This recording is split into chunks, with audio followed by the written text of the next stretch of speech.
Hello Shinilings! Welcome back to my channel. So for today's video, I'll be talking about some things, tips and advice you must know before moving to Japan. So if you're interested to learn more about this topic, please keep on watching.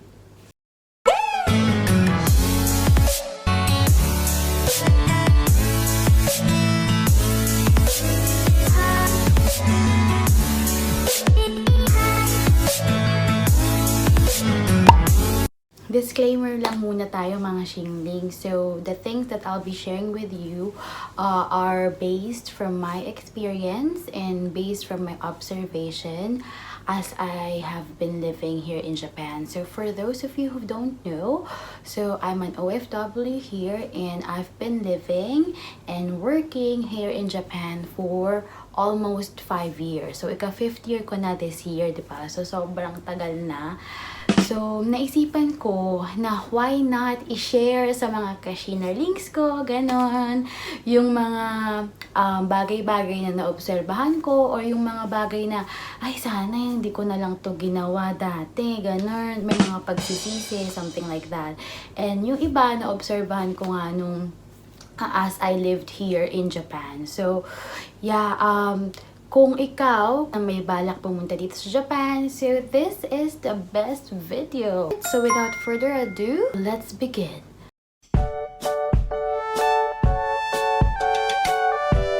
First, let's talk about ukay-ukay. Ayan. So, kung pupunta kayo dito sa Japan, avoid buying ukay-ukay clothes from the Philippines going to Japan. Bakit kamo? I'm not against ukay-ukay, okay? So, I love ukay-ukay. Sino ba namang hindi? Diba? Mura na. Tapos, very fashionable pa. But the thing is, nung pumunta ako dito, ang dami kong mga dinalang mga ukay-ukay. Gusto ko ganito. I wanna buy this, that. Ang dami kong gusto talaga.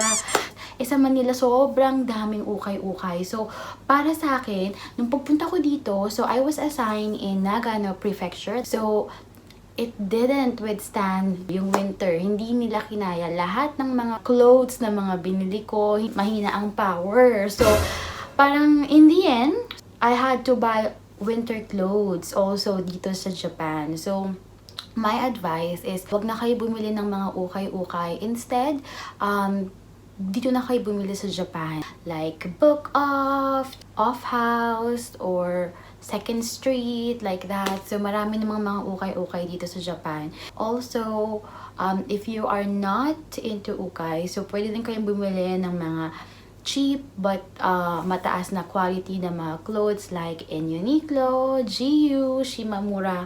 So those brands are very affordable dito sa Japan. So instead of buying ukay-ukay from the Philippines, so maybe you can opt to buy some things that are much more essential for you. For instance, like medicines or mga foods na mamimiss nyo. So yun, that's number 1.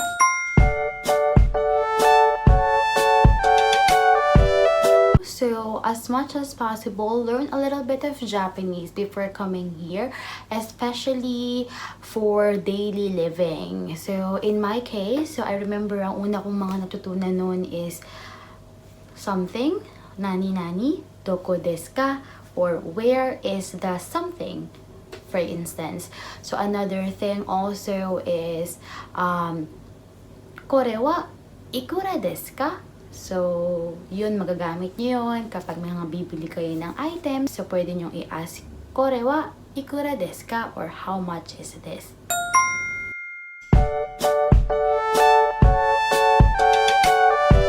Learn or restart to learn how to ride a bike. Yes, you heard it right. So, dito sa Japan, marami or very common means of transportation nila is riding a bicycle. So, makita nyo everywhere dito sa Japan. Marami ang nagbabike.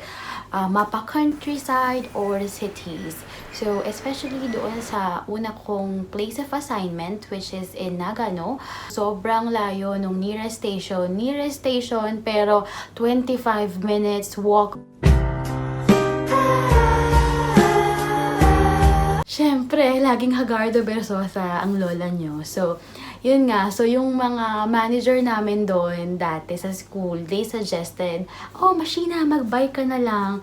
And then when I said like, hindi ko na alam kung paano mag-bike. It's like, Like, they were all surprised na yung mga ibang Filipino hindi marunong mag-bike, something like that. So, kasi dito sa Japan, I think if not all, most of them know how to ride a bike. So, if you are coming to Japan and if you will be placed, especially in the countryside, so I suggest as early as now, learn how to ride a bike.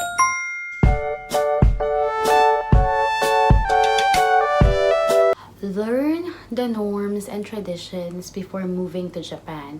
So I think this one not only applies in Japan, but when moving anywhere in the world. So ika nga nila, when in Rome, do as the Romans do. So it doesn't hurt if you learn their culture, their norms and traditions. So I think in one instance, they oriented us when I was still working in my previous company about time, because Japanese are very particular when it comes to time, and ayaw nila talaga ng late. Ayaw nila nun. It's a big no-no. So sa work namin, I used to work at around 12 noon because I was working in an eikaiwa or a conversation school. So when you say 12 noon, you have to be there at least 10 to 15 minutes before your working time starts. Not 5 minutes, not 1 minute before the time. Pero ayaw din nila ng masyadong maaga, like 30 minutes. Ayaw nila. So gusto nila na sa gitna lang. So if you're coming here to Japan to work or to study, so you must know that Japanese people really value the time.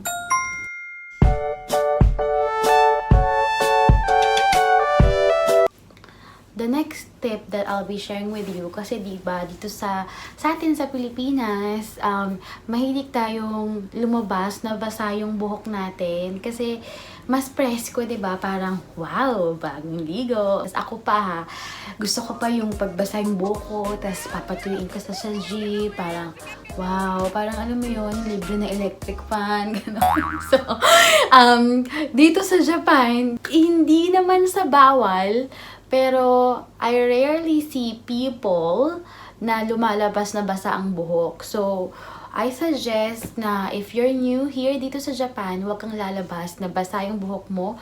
Or better, you blow dry first before going outside.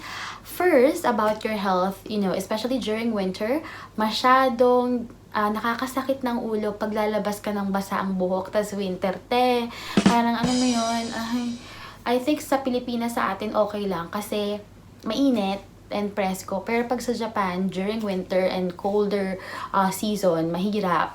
And secondly, sabi nila, I've talked to some of my Japanese friends because I was curious about it, and they said that manners sa kanila na nalalabas na hindi basa ang buhok. Kasi sabi nila, kapag daw basa yung buhok mo, it only means that you didn't take much time to prepare yourself before going out. Parang minadali mo yung sarili mo, tapos parang hindi ka naging conscious about your appearance. I think sa kanila, it's not really against or it's not really bawal, pero it's frowned upon, I think, by some people.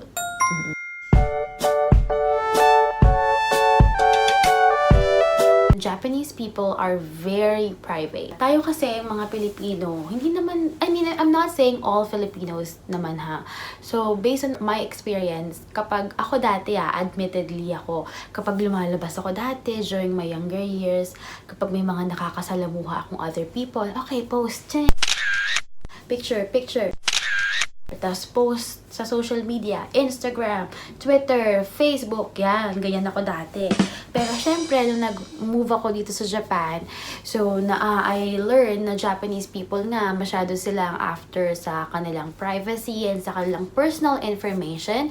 So ngayon, I'm very much careful na when I'm with my friends who are foreigners or Japanese, I see to it that I ask their permission first. Is it okay if I post this picture on my Facebook? Something like that. Kasi they really value their privacy.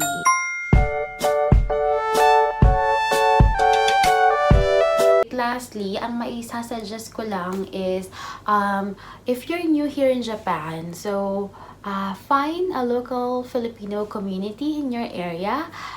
Kasi in my case, so when I was assigned in Nagano Prefecture, so that was my first time to be there in that area because I used to travel in Japan way back 2014. That was 6 years ago. No, 7 years ago. Math. Math yun, ang hirap. So, I had never been to Nagano. So when I was assigned there, I had no idea about the place. So what I did was I joined a Filipino community, and that helped me to overcome yung homesickness and loneliness ko, missing my family, my friends and loved ones back to the Philippines. Dahil yung mga closest friends ko nasa center or nasa Tokyo and Yokohama area sila. And that's like 3 to 4 hours away from Nagano. Ang hirap, grabe. So, shout out doon pala sa mga first na naging friends ko. I'm not sure if they're watching my vlog. So, yeah, but I'm still very thankful, grateful na nakilala ko sila. They're very hospitable, and they really helped me during my first few months dun sa Japan. So I will be always forever grateful by their generosity and hospitality. So ayan. So kapag bago pa lang kayo, mag-join na kayo, okay? So I hope you enjoyed watching this video. So yeah, I hope may natutunan kayo dito sa mga na-share kong mga tips and advice that I've observed during the past 5 years dito sa Japan. So if you have any questions or if you have any comments about the video, please let me know. So comment down below. Thank you so much for watching. Don't forget to click like, share, and subscribe para updated kayo sa mga uploads ko. So thank you mga shingaling. So I'll see you on my next one. Bye!